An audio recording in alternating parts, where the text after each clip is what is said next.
Josué capítulo 14, a partir do versículo 1.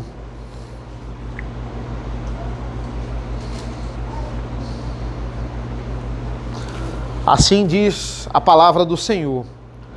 São estas as heranças que os filhos de Israel receberam da terra de Canaã, e que Eleazar, o sacerdote, e Josué, filho de Nun, e os chefes das famílias das tribos dos filhos de Israel repartiram entre eles.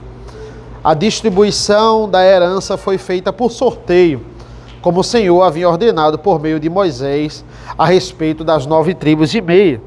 Porque as 2 tribos e meia Moisés já tinha dado herança do outro lado do Jordão, mas aos levitas não tinha dado herança entre os seus irmãos.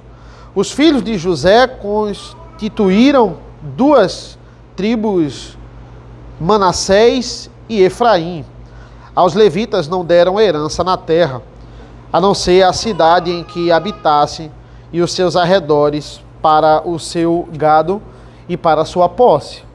Como o Senhor havia ordenado a Moisés, assim fizeram os filhos de Israel e repartiram a terra.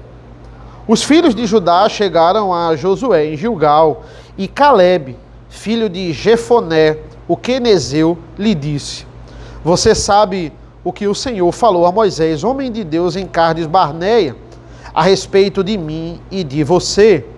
Eu tinha 40 anos quando Moisés, servo do Senhor, me enviou a Cades Barneia para espiar a terra. E eu lhe relatei o que estava no meu coração. Os meus irmãos que tinham ido comigo amedrontaram o povo, mas eu perseverei em seguir o Senhor meu Deus.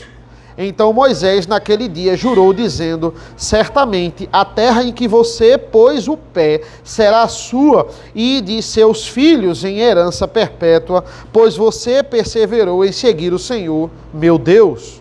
E agora eis que o Senhor me conservou com vida como prometeu. 45 anos se passaram desde que o Senhor falou essas palavras a Moisés, quando Israel ainda andava no deserto. E agora eis que estou com 85 anos.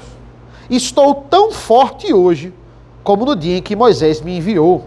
A força que eu tinha naquele dia, eu ainda tenho agora, tanto para combater na guerra como para fazer o que for necessário.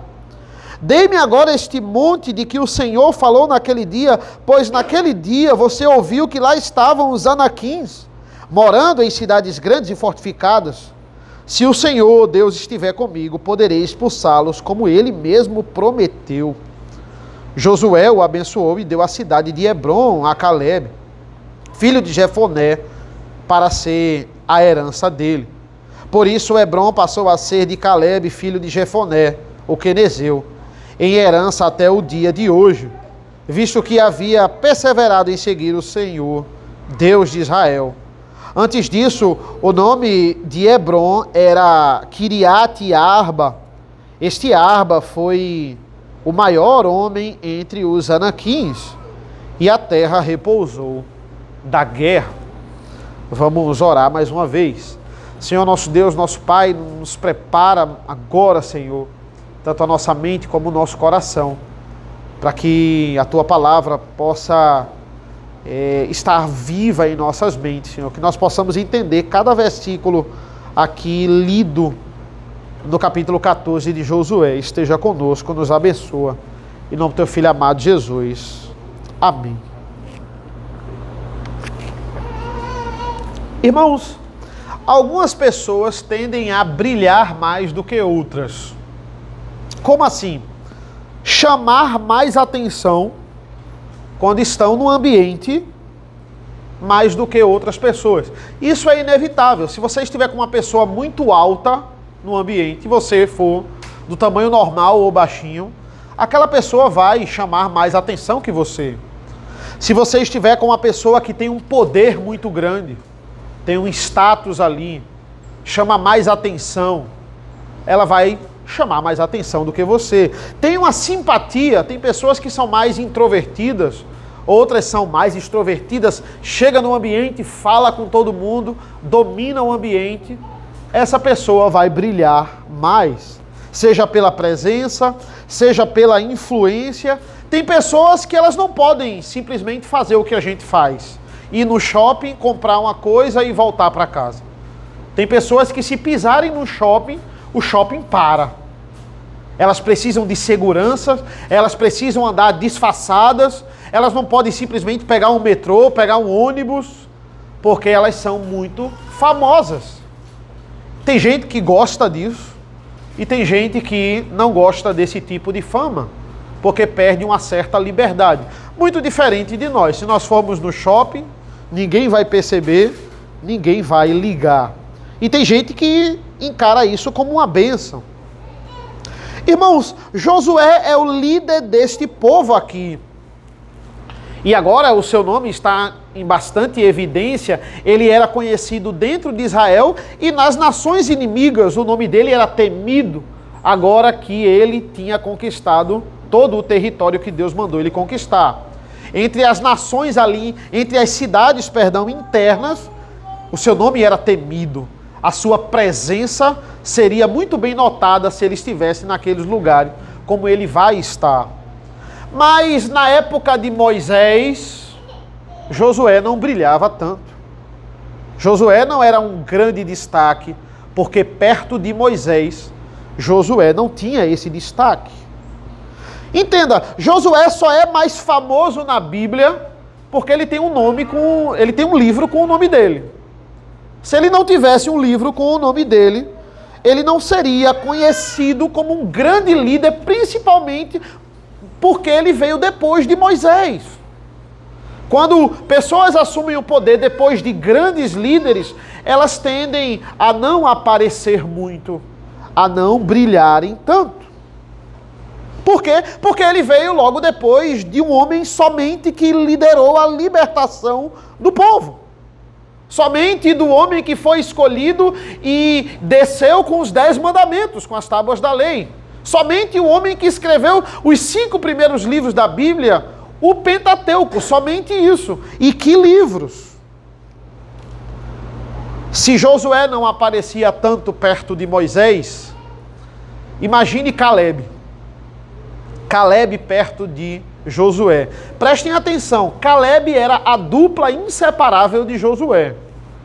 A gente ouve muito falar de Josué e Caleb. E entenda, em toda essa história, Caleb estava ao lado de Josué, lutando ao lado dele, mas a gente só ouve falar de Caleb no capítulo 14.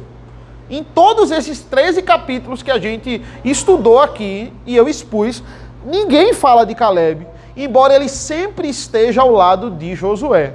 Porque perto de Josué, Caleb não aparece tanto. O povo até poderia esquecer Caleb. Até nós podemos esquecer Caleb. Mas Deus não esquece Caleb. Nós vamos falar aqui de um homem que era tão obediente a Deus quanto Josué. Um homem aqui que Deus vai honrar, honrou pelo seu serviço e honrou pela sua obediência.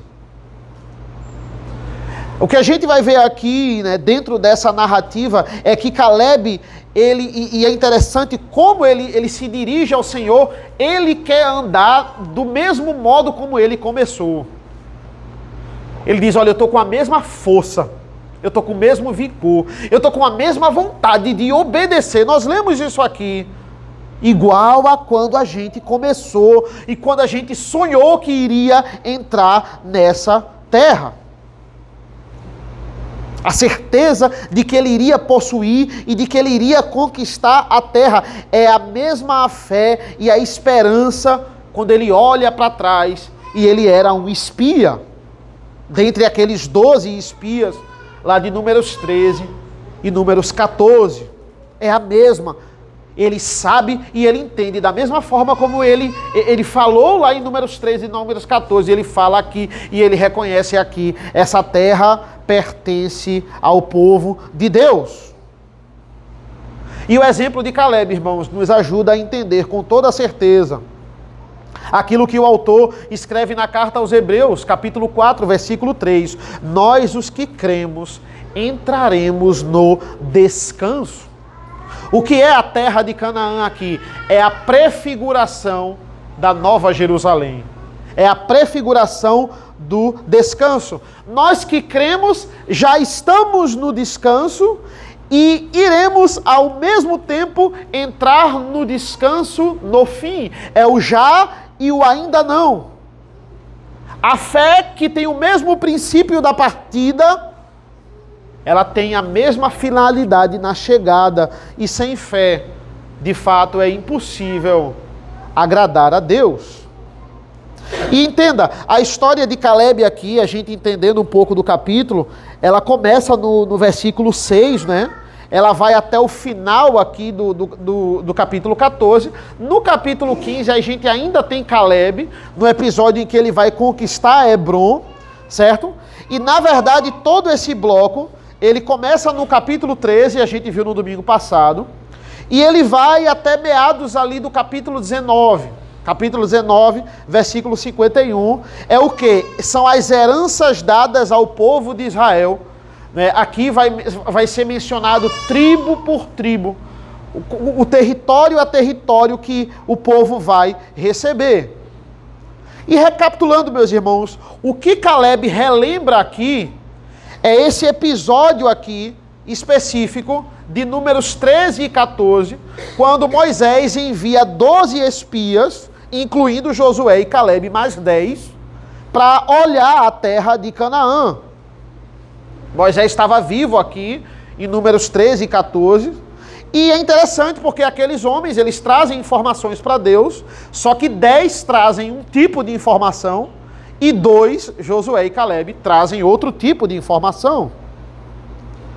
Caleb e Josué, eles trazem informações que concordam com as promessas de Deus, e não desanimam o povo, e não desesperam o povo, mas pelo contrário, trazem esperança ao povo, enquanto os outros espias deixaram o povo com medo. Os dois têm a mesma história. O início do bloco aqui narrativo começa com um relatório e depois essa introdução de Caleb no livro. E aqui os versículos 3 e 4 vão explicar para a gente. Vai dizer assim, olha, porque as 2,5 tribos, né, Moisés já tinha dado herança do outro lado do Jordão. Nós vimos isso no domingo passado. Existiram aquelas 2,5 tribos que ficaram do leste do Jordão. Essas já tinham terra. Aqui a distribuição não vai ser mais para eles. Ele está explicando isso a gente. Na verdade, ele está reexplicando. Ele está dizendo, olha, a distribuição agora são para as 9,5 tribos que conquistamos aqui do outro lado do Jordão, as 9 tribos e meia tribo de Manassés. Foi isso que a gente viu no início do livro, que está ligado aqui ao que Moisés ordena no Pentateuco, que está ligado nos capítulos 12 e 13, e agora ele vai recapitular no capítulo 14. Toda essa obediência aqui, ela é trivial e significante, porque olha o que acontece, olha como o versículo 5, ele tem um peso, porque ele vai dizer assim, como o Senhor havia ordenado a Moisés, assim fizeram os filhos de Israel e repartiram a terra. É isso. É interessante porque Deus, ele não só olha a nossa obediência extraordinária. O que é uma obediência extraordinária? É aquela obediência que todo mundo está vendo, que você faz no momento em que todo mundo está vendo, porque a situação se fez necessária e as pessoas vejam, poxa, ele é uma pessoa obediente. Essa obediência é válida, mas a maioria das obediências que a gente presta a Deus é uma obediência íntima. É aquela obediência que, olha, se você não obedecer, ninguém vai ver. E aí a gente diz, então não precisa obedecer, não é? Porque só quem está vendo é Deus. Mas não é só, não é? Toda obediência, seja íntima ou seja exposta, ela é válida, não importa, toda ela é trivial, não importa, Deus ordenou, precisa ser feito. Caleb, ele vai fazer como Deus ordenou. Como eu disse, né? E como ele vai recapitular aqui, ele envia 12 espias para Cádiz Barneia, para investigar a terra de Canaã e para saber, olha, quais são as condições, é viável a gente possuir a terra, o que é que a gente tem que fazer, como nós temos que nos preparar. E nós temos 10 espias angustiados. É interessante porque ele vai dizer, olha,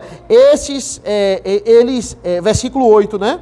Os meus irmãos que tinham ido comigo amedrontaram o povo. Esse amedrontaram é traduzido mais como desesperaram o povo. Esses irmãos levaram o povo ao desespero. Moisés, não dá. As cidades são altíssimas e são fortificadas. Moisés, não dá. A força militar de Canaã é terrivelmente poderosa. Eles literalmente vão dizer, Moisés, nós seremos como crianças destruídas por poderosos gigantes. Esses eram os Anaquins, nós falamos sobre eles. Eles eram homens altos, homens de guerra, homens preparados. Quando os 10 espias olharam para isso, disseram, não tem como a gente possuir essa terra. A gente não tem força militar, a gente não tem como derrubar esse muro aqui. Não dá, nós seremos destruídos. E Caleb vai dizer, mas eu perseverei em obedecer o Senhor. Olha o versículo 7, né? Olha como isso é enfático. Eu tinha 40 anos de idade quando Moisés, servo do Senhor, me enviou a Cádiz Barneia para espiar a terra. E eu lhe relatei o que estava no meu coração. Aí pule para o versículo 9. Então Moisés naquele dia jurou dizendo, certamente a terra em que você pôs o pé será a sua, e de seus filhos em herança perpétua, pois você perseverou em seguir o Senhor, meu Deus. Olha como ele repete isso. Eu perseverei em seguir o Senhor, meu Deus.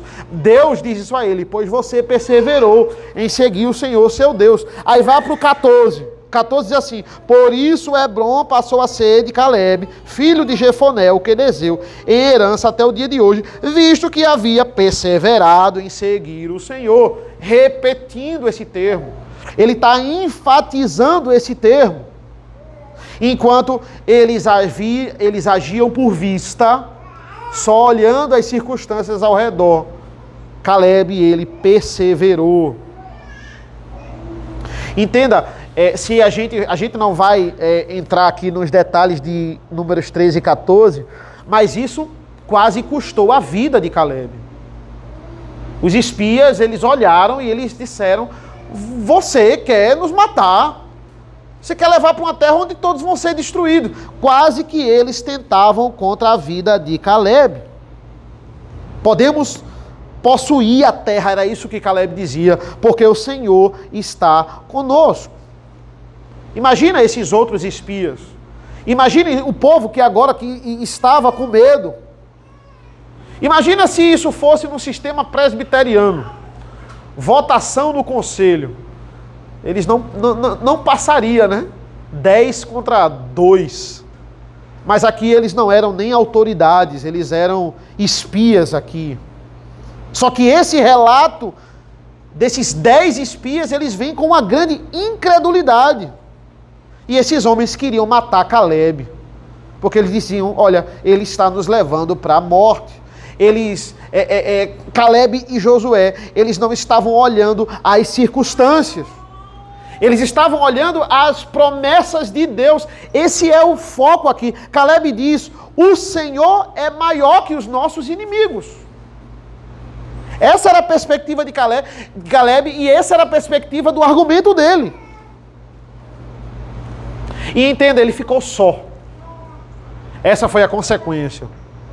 Ficar só numa decisão requer coragem.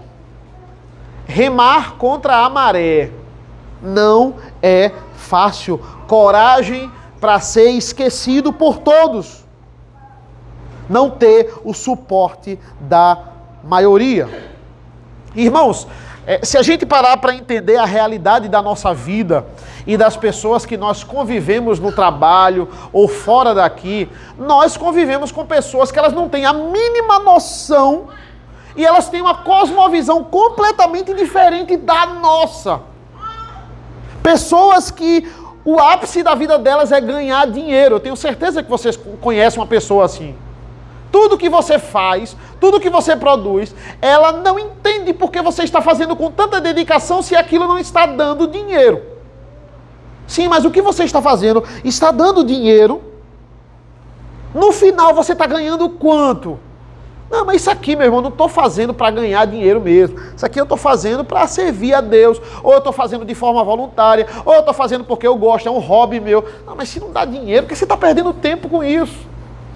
O foco dela não é glorificar a Deus, não é nem se divertir. Se não estiver dando dinheiro, ela nem vai buscar se divertir. Pessoas que não têm a mínima noção do que é certo, o que ela segue, o que ela veste, o que ela conversa, os lugares que elas frequentam, fazem parte de um senso comum. É o que a maioria está fazendo. Ela criticava aquilo e que as pessoas faziam, mas agora ela faz porque está todo mundo fazendo. E se está todo mundo fazendo, ela precisa fazer. Eu tenho certeza que você convive com esse tipo de pessoa, tipo de gente. Em qualquer lugar tem esse tipo de pessoa. Remar contra a maré, irmãos. É perseverar na palavra de Deus. E qual é a consequência disso? Qual é a consequência de perseverar? Vamos ficar só. Em muitos momentos vamos ficar só. E tem que ter coragem para ficar só. Tem gente que não tem estrutura para ficar só em alguns momentos. Se você está seguindo a palavra e todos estão contra você, veja, não é porque todos estão contra você porque você está sendo orgulhoso.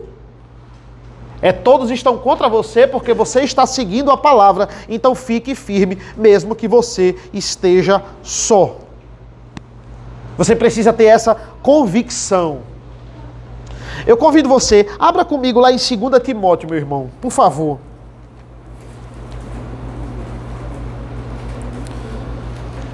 2 Timóteo, o capítulo 4, versículos 16 e 17. Olhe a situação de Paulo aqui nesta carta. 2 Timóteo 4, 16 e 17.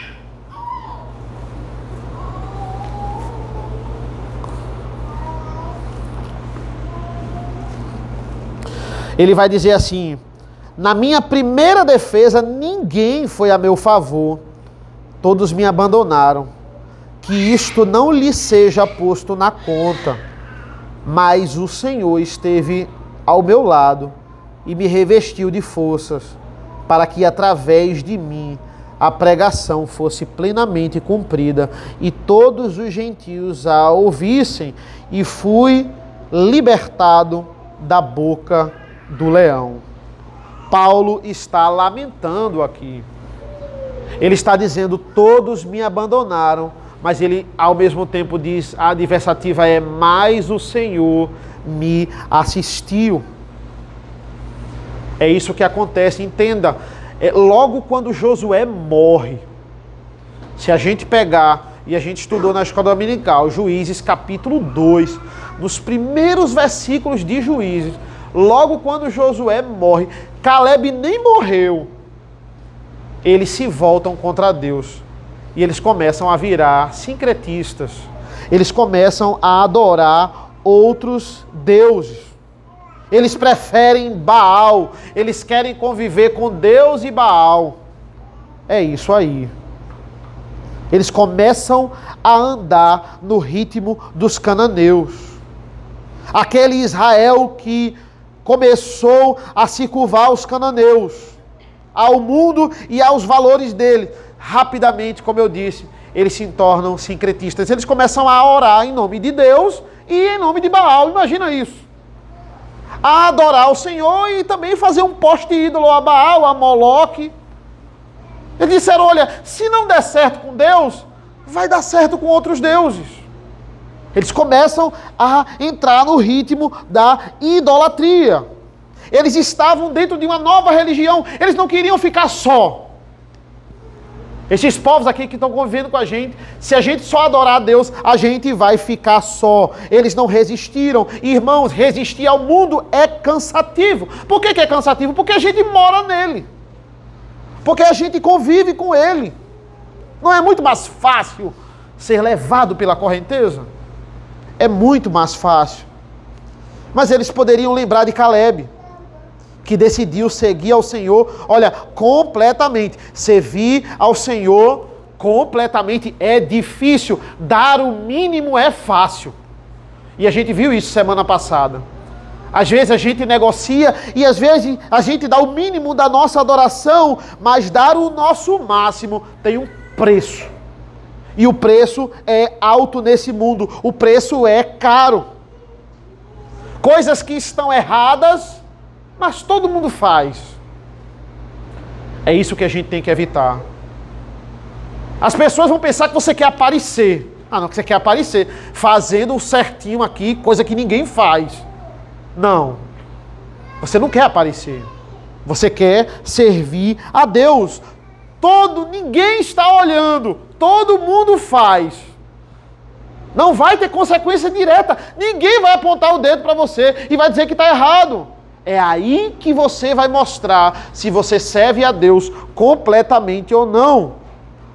Obedecer por completo ou fazer por partes, obediência parcial, como Israel está começando a fazer aqui. Tem consequências drásticas. Mesmo quando Israel se aparta. E é interessante porque, como Josué e Caleb, eles vão marcar uma geração, né? Depois de Josué, ainda tem Josué e Caleb. E toda essa geração é uma geração de obediência. Né? É uma geração de pessoas que estão se dobrando o joelho para Deus. Eles começam a negociar com os inimigos quando Josué já não está tão à frente mais. Ele está idoso. Ele já não tem tantas condições. E quando ele não está mais ali à frente, é que começam as desobediências parciais, que aquilo ali vai progredir, mas eles são um exemplo a serem seguidos. A fé em Deus é fundamental. E o que é que sustenta a nossa fé? O que de fato sustenta? A fé precisa ficar ancorada onde? Para ser uma fé forte. Ela só é uma fé forte se ela estiver ancorada nas promessas de Deus.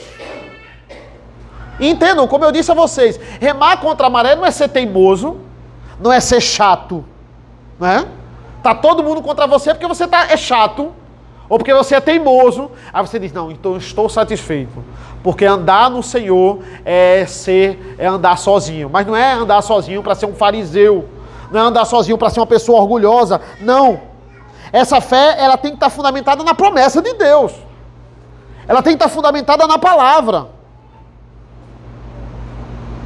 Quando as pessoas estão contra você, porque você está sustentando a palavra, não porque você está sendo legalista,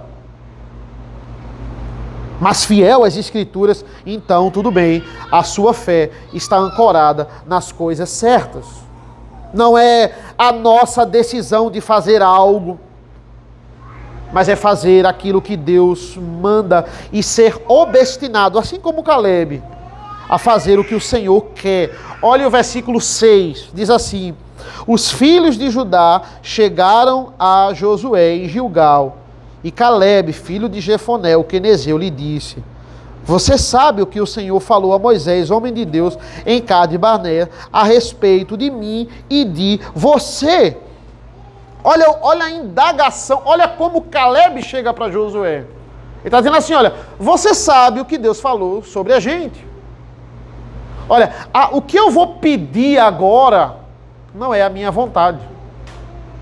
O que eu vou pedir agora foi o que o Senhor falou para mim, para você e para Moisés. É isso. Veja o versículo 10. E agora eis que o Senhor me conservou com vida, como prometeu. Como o Senhor prometeu. Vale a pena ser fiel a Deus, porque Ele prometeu que eu estaria vivo após a dominação da terra. Vale a pena ser fiel a quem é a própria fidelidade. Olha o versículo 12. Dê-me agora este monte de que o Senhor falou naquele dia. Olha, o Senhor prometeu, o Senhor me disse. Esse monte é meu porque Deus disse que é meu. Essa é a substância, esta é a base de Caleb, naquilo que Deus tinha tinha dito e ordenado. Versículo, ainda na continuação do 12, né? Pois naquele dia você ouviu que lá estavam os anaquins, morando em cidades grandes e fortificadas. Se o Senhor Deus estiver comigo, poderei expulsá-los, como Ele mesmo prometeu. Por que Caleb tinha tanta confiança? Porque Deus tinha dito tudo o que ia acontecer com ele. Qual era a âncora, qual era a substância da fé de Caleb? Eram as promessas de Deus, não há outro fundamento. Como é que você mostra a sua fé? Como é que eu posso mostrar a minha fé? As pessoas querem mostrar fé quando são determinadas. Olha, ela é uma pessoa que planeja, né? É uma pessoa que começa, bota na cabeça, começa e realiza. Ela é determinada. Essa é uma pessoa de fé. Ser teimoso é ser uma pessoa de fé, né? Eu já vi diversas entrevistas e eu tenho certeza que você ouviu essas entrevistas. Artistas famosos perguntam assim: você é uma pessoa religiosa? Você é uma pessoa que tem fé? Você é uma pessoa que conhece a Deus? Você diz: eu sou uma pessoa que eu tenho fé. Deus está comigo em cada um dos meus shows, né? Deus está comigo em cada um dos meus trabalhos, aquele trabalho que você beija a outra pessoa e é casado com outro, aquelas novelas. Não, Deus está comigo, Deus me abençoa nesse trabalho e Deus é o meu maior aliado. Sem Deus eu não ia fazer essa turnê do carnaval que eu fiz, né? Aí você percebe, essas pessoas não conhecem Deus. Elas acham que Deus está aprovando isso. Elas não conhecem o Deus que eu conheço. Entenda, quando nós temos esse sentimento e a gente tem a certeza que o Deus que ela está falando não é o Deus que a gente serve, não é para a gente agir com soberba, né? Eu sou melhor que essa pessoa. Essa pessoa tem tanto dinheiro, eu não tenho tanto dinheiro, mas eu sou melhor do que ela. Não é para a gente agir com engrandecimento, mas com gratidão. É dizer assim: Senhor, eu podia estar na mesma situação dessa pessoa. Eu podia ter até o dinheiro dela e ser cego como ela, mas o Senhor teve misericórdia de mim, não pelo que eu fiz, não porque eu fiz alguma coisa, o Senhor viu alguma coisa especial em mim, mas porque o Senhor se revelou a mim. O sentimento quando a gente vê esse tipo de conversa, esse tipo de falta de conhecimento, é gratidão ao Senhor, porque eu conheço o Senhor como o Senhor é. O Senhor se revelou a mim na sua palavra. Olha como isso é conflitante. A pessoa pode ler a mesma Bíblia que você lê, mas ela não tem o entendimento que você tem, por causa do Espírito Santo. Ser um homem de fé não é ser um homem determinado e fazer o que quer. Ser um homem, ser uma mulher de fé é fazer o que Deus quer, é andar conforme as promessas. E muitas vezes nós vamos perder. Muitas vezes nós iremos nos ferir. Não vai ser agradável todas as vezes. Servir a Deus, na maioria das vezes, não vai ser agradável. Mas vale a pena, porque quem prometeu é fiel para cumprir. Muitos querem fazer da sua fé um sentimento, né? Será que Caleb fez isso? Olha o versículo 7. Eu tinha 40 anos quando Moisés, servo do Senhor, me enviou a Cades Barneia para espiar a terra. E eu lhe relatei o que estava no meu coração. A gente pode indagar, pode dizer assim: olha, Caleb agiu no sentimento dele, ó. Ele sentiu o que estava no coração dele e disse assim: Deus vai, a gente pode ir para essa terra. Que é isso, Caleb? Olha o tamanho do povo. Mas eu estou sentindo aqui, será que foi assim, né? Mas eu estou sentindo aqui do meu coração que vai dar certo.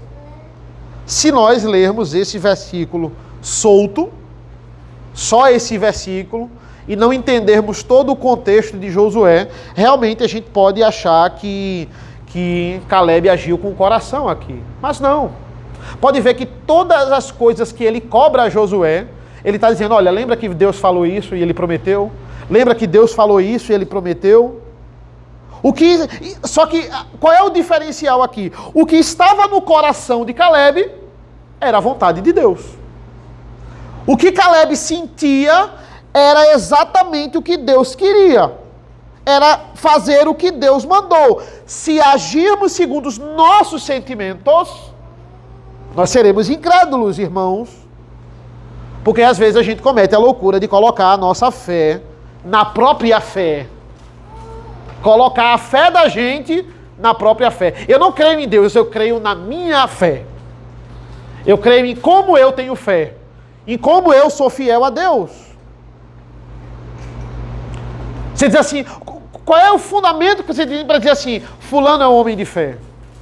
Cicrano, ele é um homem de fé. A fé dele está onde? A fé é fé nele. Tem uma frase muito errada que muitos cristãos eles falam. E a gente muitas vezes não tem a noção. Quando diz assim, olha, eu vou orar para você, eu vou orar por você, porque eu creio no poder da oração. Já ouviu essa frase? Muitas vezes a gente ouve, né? Vou orar por você, meu irmão, porque eu creio no poder da oração. Irmãos, não cremos no poder da oração. Isso não está no nosso credo. Nós cremos em Deus Pai Todo-Poderoso. Nós cremos no Filho. E nós cremos no Espírito Santo. Não creia na oração que você faz. Creia em Deus. Porque a própria palavra diz, não sabemos orar como convém. Nós não sabemos nos achegar a Deus. Nós não sabemos nem falar com Deus. Não creia na sua oração, creia na palavra de Deus. Creia no Espírito Santo que converte a sua oração. E se eu obedecer, eu posso guardar o meu coração e descansar nas promessas de Deus. Davi faz isso no Salmo 130, no versículo 5, quando ele diz, eu espero pelo Senhor, a minha alma espera por Ele, nas suas palavras eu espero. Nas suas palavras. O ponto não é como nós nos sentimos. O ponto aqui é se estamos prontos para obedecer o que sai da boca do Senhor. E o que é que Caleb aguardava?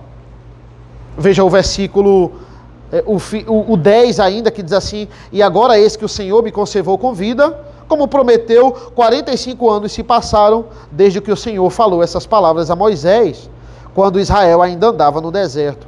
E agora eis que estou com 85 anos.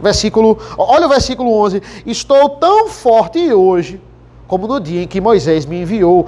A força que eu tinha naquele dia, eu ainda tenho, tanto para combater na guerra, como para fazer o que for necessário.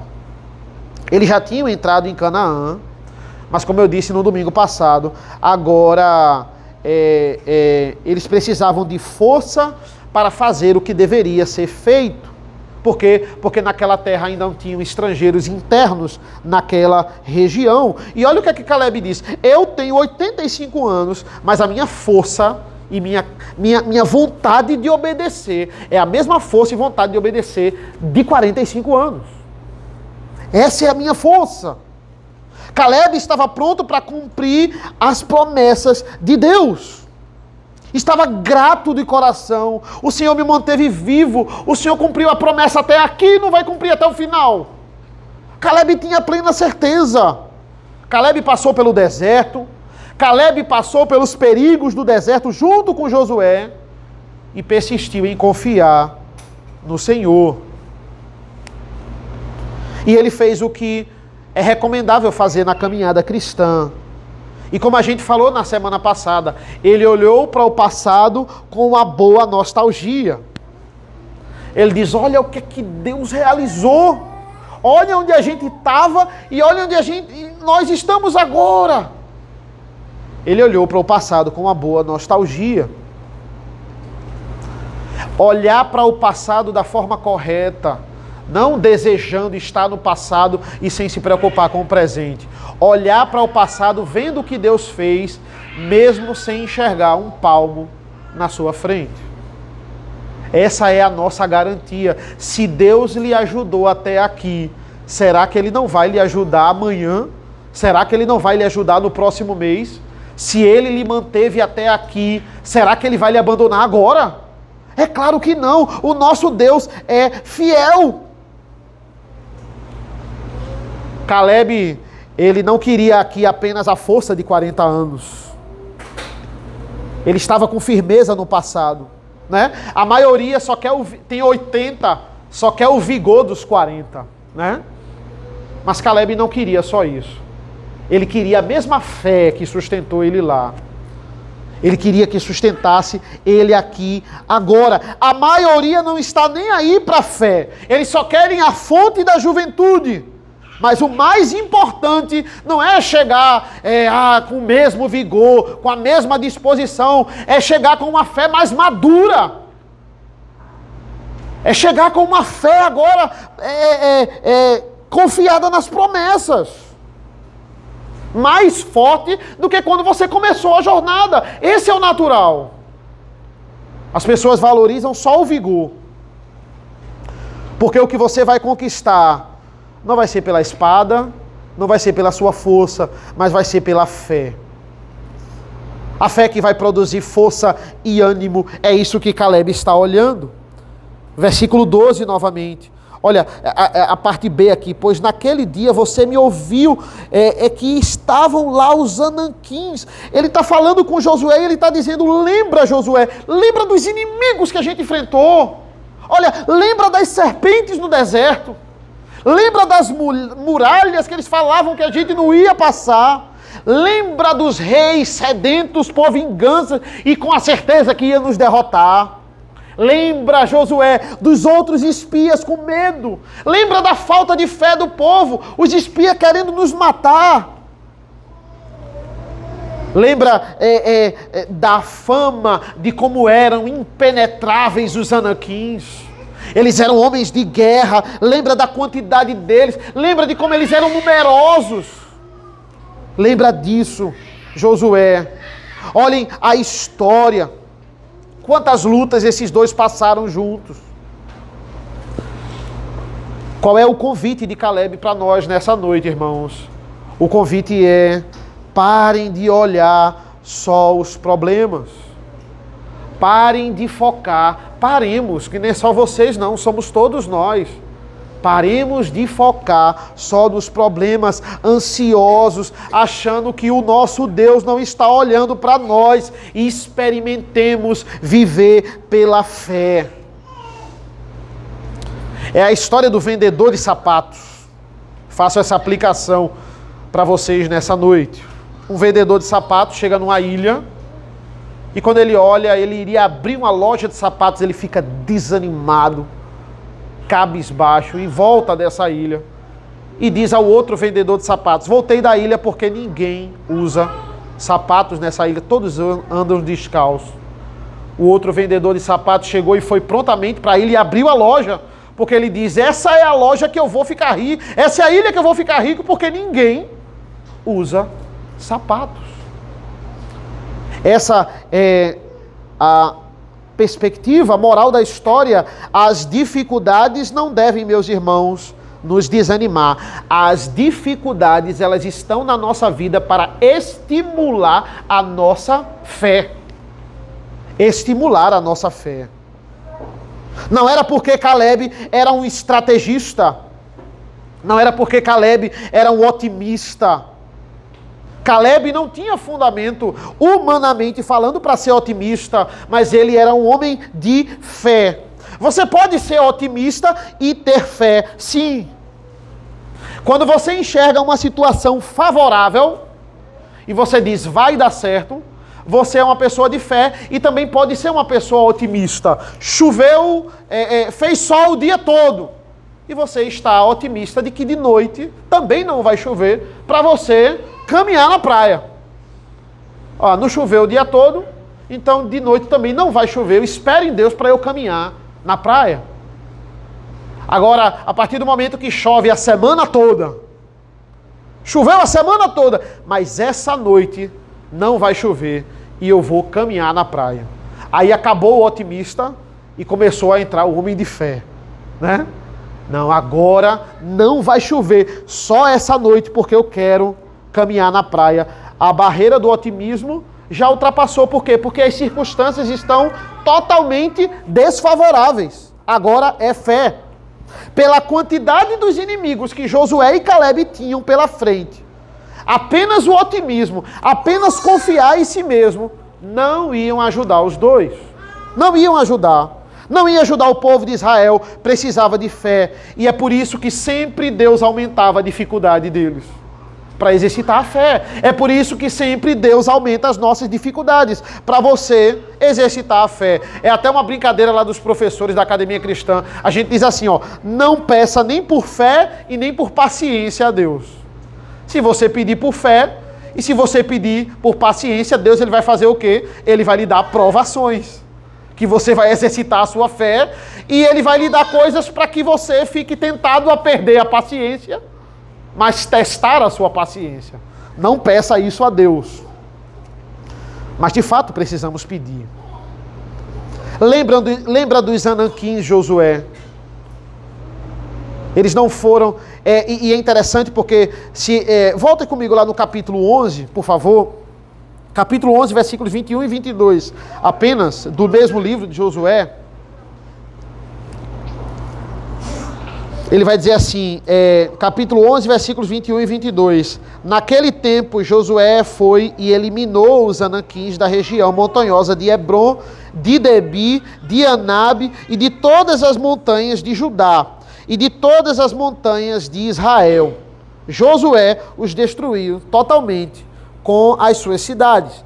Nenhum dos Anaquins sobreviveu na terra dos filhos de Israel. Somente em Gaza, em Gate e Asdote permaneceram alguns. Então qual é o contexto aqui? Ainda tinham alguns Anaquins para serem combatidos.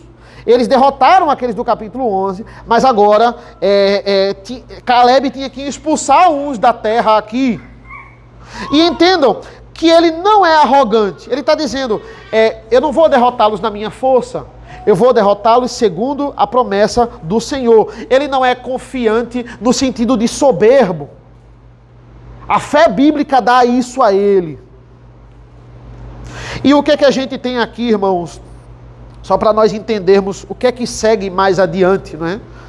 O capítulo 14, a partir do versículo 6... e o capítulo 15, né, a gente vê como a tribo de Judá passa a herdar a herança do Senhor. A gente vê esse contexto aqui. Capítulos 14, capítulo 15, aqui a gente ainda tem Caleb conquistando Hebron no capítulo 15, certo? Dos capítulos 16, 17 e 18, a gente vai ver como as tribos de José, elas tomam posse da terra.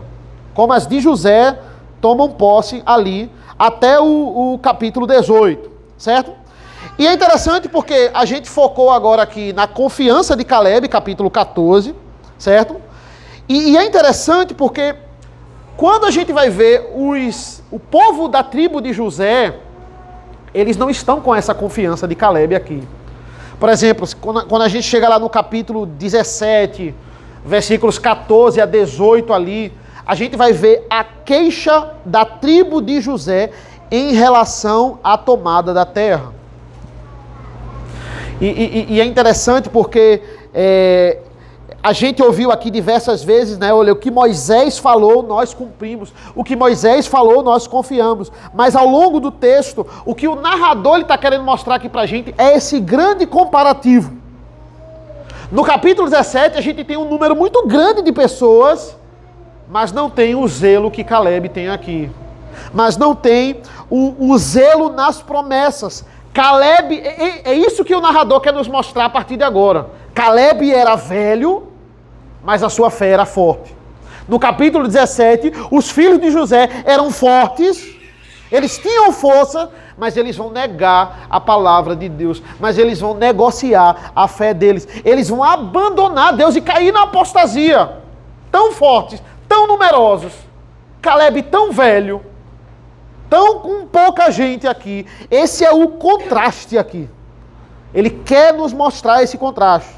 Homens velhos, sem nenhuma força física, com uma fé, com uma saúde espiritual radiante, homens novos, com forças físicas, mortos espiritualmente. É isso que ele vai começar a nos mostrar aqui. E quando a gente lê essa história, a gente tem que entender essa estrutura. A gente tem que entender como Caleb é um padrão a ser seguido. E do outro lado a gente tem o padrão da apostasia. Ele está dizendo, ó, o padrão da fé e o padrão da apostasia. É assim que um apóstata ele age. É assim que um homem de fé, que é persistente no Senhor, ele age. E não pense que isso vai ser tratado como escolhas aleatórias. A gente vai ver o peso dessas decisões aqui. A apostasia é justamente quando a gente resolve crer em nós mesmos, nos nossos sentimentos, na nossa psicologia, no seu coração, na sua mente, no seu pensamento. Quando você resolve confiar em si mesmo, e isso vai lhe levar, é a apostasia. É a grande apostasia. Por isso, meus irmãos, que a psicologia moderna, ela é um grande perigo nos dias de hoje. Por quê? Porque o cerne dela é fazer você viajar para conhecer o seu eu e satisfazer os desejos do seu coração. É isso que a psicologia moderna quer lhe levar. Ela quer levar você a se descobrir e a entender o que você quer e ajudar você a realizar o que você quer. Esse é um grande problema. O que é que eu estou sentindo? O que é que o meu coração quer fazer? Isso é perigoso e isso facilmente pode levar a gente para longe de Deus. E o que é pior? O que é pior? Pastores que não sabem nada da vida das ovelhas, mas os psicólogos dessas ovelhas sabem tudo sobre elas. Os psicólogos estão guiando a vida dessas ovelhas. Estão dizendo o que elas têm que fazer. E o que eles dizem é lei. É tarefa de casa. Eles precisam realizar. Enquanto os pastores, nós que estudamos a palavra, que queremos guiar você na palavra, não sabemos nada. Porque não, pastor é para pregar a palavra, para a gente dar boa semana e pronto, mas não tem que se meter na minha vida. Essa ideia de que o pastor não tem que se meter na ovelha. A ovelha não quer estar na igreja onde o pastor ele não guia a vida dela, porque ele não tem que se meter, ele não tem preparo para isso. E o psicólogo tem. O psicólogo é aquele que vai dizer exatamente o que é que está guiando a vida dessa pessoa. O que está guiando a vida dessa pessoa é Nietzsche e é Freud. Mas não é a palavra de Deus. A palavra de Deus está longe dessas pessoas. Não importa onde você estiver, não importa se você vai ficar só ou não, não importa se você vai ser abandonado ou vai perder, não importa, nós precisamos marchar firme, confiando na promessa de Deus. Lembre-se de Cristo. Jesus Cristo creu, ele creu nas promessas, ele sabia exatamente o que ele tinha que fazer através do Antigo Testamento. Ele sabia onde ele iria morrer através das promessas do Antigo Testamento. Eu tenho que ir para Jerusalém. Eu vou morrer em Jerusalém. E ele cumpre exatamente. E ele diz ao Senhor na cruz do Calvário, a ti eu entrego o meu espírito. Ele está dizendo, Senhor, eu confio completamente na tua palavra e nas tuas promessas. E onde ele está, irmãos? Esse é o padrão de quem confia em Deus. Ele está assentado à destra de Deus Pai Todo-Poderoso. E nós, que a Bíblia fala que estamos unidos a Ele, estaremos juntos nas regiões celestiais. E habitaremos na glória com Ele. Esse é o padrão. Confie em Deus como Cristo confiou. Confie no Pai como a segunda pessoa da Trindade confiou. E você jamais será envergonhado. Amém? Eu tenho duas rápidas aplicações, irmão, para nós concluirmos. A primeira é que você pode ser um homem e uma mulher simples e grandioso e grandiosa ao mesmo tempo. E não grandioso no sentido de fama. É claro que existem homens simples que ficam famosos. Homens que você sabe que são simples e que Deus, pela sua vontade, os fez ganhar fama. Caleb é um exemplo disso. Josué é um exemplo disso. Ruth é um exemplo disso. Maria, Lutero, Simeon, eu coloquei aqui também. Homens simples, que o objetivo deles era pregar o evangelho, mas ao longo da história por causa dos relatos, eles são mencionados e eles são famosos em palestras, sejam em cultos. Como sermos grandiosos em Cristo Jesus vai depender da nossa fé. O fato é que, quanto mais grandioso, mais simples você é. Caleb foi grandioso. E Caleb, digamos, se destacou, não de uma forma tão positiva para aqueles 10 espias, quando ele fala no capítulo 14 de Números, versículo 9, tão somente não sejam rebeldes contra o Senhor, e não tenham medo do povo dessa terra, porque como pão nós podemos devorá-los. A proteção que eles tinham se foi, o Senhor está conosco, não tenham medo deles. Irmãos, entenda isso, os 12 espias, tanto os 10 como Josué e Caleb, eles viram a mesma coisa. Eles viram a terra que mana leite e mel. Todos viram cidades grandes e fortificadas. Eles viram povos numerosos. Eles viram os homens gigantes preparados para a guerra. É interessante porque quando ele fala esses homens gigantes, são os mesmos gigantes de Gênesis 6:4. Quando diz assim, ó, naquela terra haviam gigantes, mas aí o próprio Gênesis vai dizer, homens valentes de renome. Não eram homens que eram do tamanho de um prédio, não tem nada a ver isso. Mas homens robustos, homens valentes, e esses valentes a gente sabe que era traduzido por violentos. Homens sanguinários, homens que tinham uma presença e não tinham pena de ninguém. Esses são os homens que eles viram. Esses eram os anaquins. O fato estava na perspectiva de Josué e Caleb e os 10 espias. Os outros espias olharam para si mesmos e olharam para os gigantes e disseram, e eles dizem exatamente, nós somos como gafanhotos perto deles. Eles são muito grandes. Josué e Caleb, eles olharam para os gigantes, mas eles não se compararam com eles compararam os gigantes com Deus. E eles chegaram à conclusão que eles eram gafanhotos perto de Deus. Essa é a perspectiva, a mesma realidade em outra perspectiva. A perspectiva da fé. Eles são gafanhotos perto da grandeza de Deus. Tem um comentarista que eu estou usando, que é o Montgomery Boyce. Ele aplica essa passagem e ele usa brilhantemente Mateus 14, 28. Mateus 14 em si, que fala ali quando Pedro vai ao encontro de Jesus na tempestade. E Mateus 14, 28 vai dizer, Pedro vai dizer a Deus, né? Se é o Senhor mesmo, mande que eu vá até aí andando sobre as águas. E ele estava alcançando Jesus até ele tirar os olhos de Jesus e focar nas ondas. Quando ele passa a focar nas ondas e quando ele passa a focar no tamanho da tempestade, ele começa a afundar. E o Senhor vai lá e o salva. O comentarista, o Boyce, ele vai dizer, enquanto ele mantinha os olhos em Cristo, ele fez como Caleb. Mas quando ele passa a olhar para as circunstâncias, o tamanho das ondas comparado ao seu tamanho, ele começa a afundar. O fato, irmãos, é que existem muitos homens brilhantes que desistiram.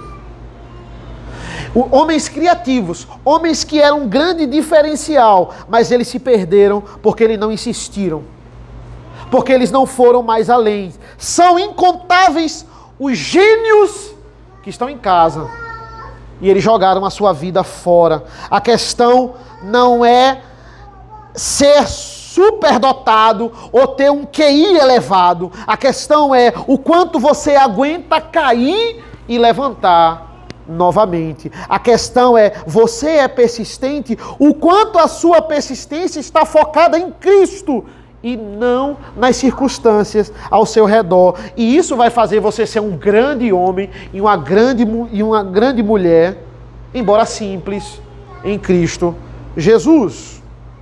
E por último, irmãos, mas não menos importante, Josué 14, 9, ele vai dizer, Caleb vai dizer Então Moisés naquele dia jurou dizendo, certamente a terra em que você pôs o pé será sua e de seus filhos em herança perpétua, pois você perseverou em seguir o Senhor meu Deus. É interessante porque a versão NVI, ela é mais fiel aqui traduzindo, porque ele vai dizer assim, ó, porquanto você foi inteiramente fiel ao Senhor.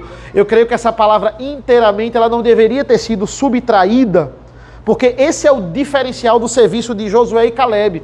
Eles obedeciam à risca o que o Senhor ordenava. Era inteiro mesmo, era um negócio assim impressionante.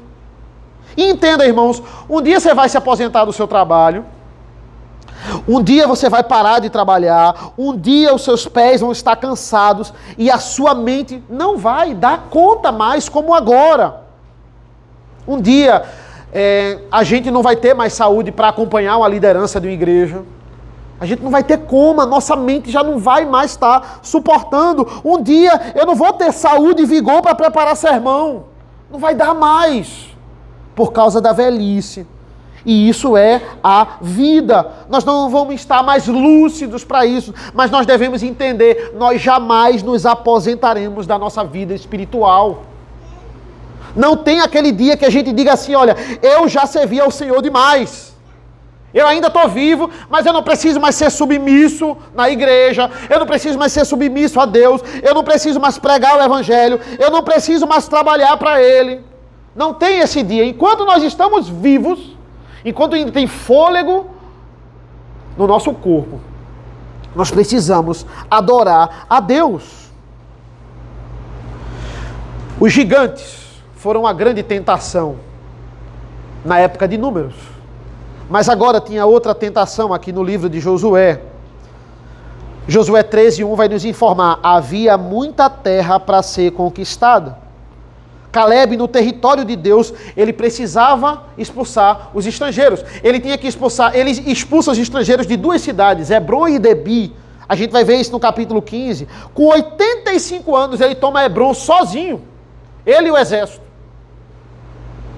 E agora, sem forças mais, ele vai oferecer a sua filha Axa para dominar Debi. Quem dominar Debi vai casar com a sua filha. E aí Otiniel vai fazer isso.